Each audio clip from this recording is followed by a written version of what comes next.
పశ్చిమ గోదావరి జిల్లాని ఏదైతే కల్తీ రసాయనాలతో వివిధ హానికరమైన రంగులతో చెరుకు బెల్లంతో పాటు బెల్లం తయారు చేస్తున్నారన్న ఒక సంఘటన అయితే ఆర్టీవీ ద్వారా మనం అయితే వెలుగులో తీసుకొచ్చాం. అయితే దీనికి సంబంధించి ప్రస్తుతం ఈరోజు ఇక్కడ పరిస్థితి అయితే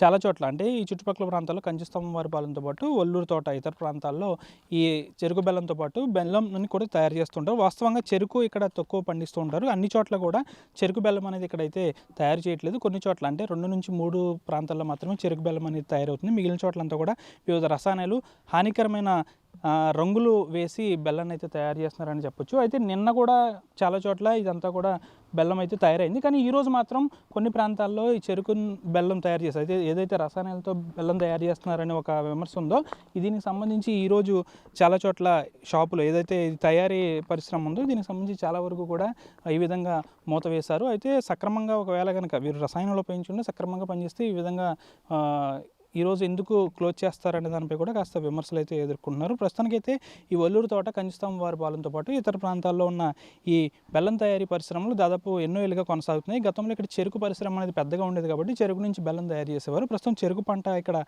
తక్కువ అయిపోయింది కాబట్టి ఇక్కడ మామూలుగా ఏదైతే పంచదార నుంచి బెల్లం తయారు చేసి దానికి సంబంధించి రంగులు అనేవి కలపడంతో ప్రస్తుతం ఈ విషయం వెలుగులోకి వచ్చింది. అయితే ఈ కల్తీ పాలు సంఘటన వెలుగులోకి రావడంతో ప్రస్తుతం ఈ నకిలీ బెల్లం అనే అంశం కూడా బయటకు వచ్చింది. సాధారణంగా గోదావరి జిల్లాలో పాలు కల్తీ అనేది చాలా దురదృష్టకరం. ఎందుకంటే ప్రతి ఒక్కరికి పాడి సంపద ఉంటుంది. అలాంటిది పాలే కల్తీ అయినాయి అంటే ఇలాంటి బెల్లం కూడా కల్తీ అవుతుందంటే ఇంకా మనుషుల ఆరోగ్యాలు ఏం కావాలంటూ ఇక్కడ కొంతమంది చెప్పుకుంటూ వస్తున్న పరిస్థితి. అయితే ఇక్కడ కొంతమంది గ్రామస్తులు కూడా ఈ విషయాన్ని ఇక్కడ రంగులతో హానికరమైన కెమికల్స్ బెల్లం తయారు చేస్తున్నారని ఒక విమర్శ అయితే ఉంటుంది. కాబట్టి దీనికి సంబంధించి గ్రామస్తులు కూడా కొంతమంది మాట్లాడడానికి ముందుకు వచ్చినప్పటికీ కూడా కొంతమంది వీరికి ఫోన్ చేయడం వీరు కూడా వెళ్ళిపోవడం జరిగింది. అయితే అధికారులు ఎటువంటి చర్యలు తీసుకుంటారనే దానిపై కూడా వేచి చూడాల్సిన అవసరం ఉంది.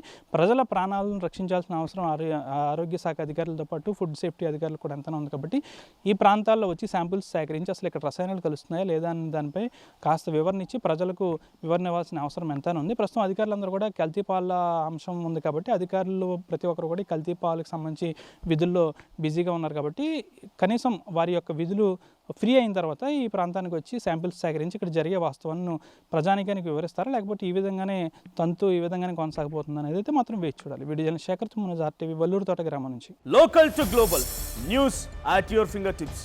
మీ చేతిలో ఒక ఆయుధం. డౌన్లోడ్ రా TV app. Media legend Ravi Prakash is back.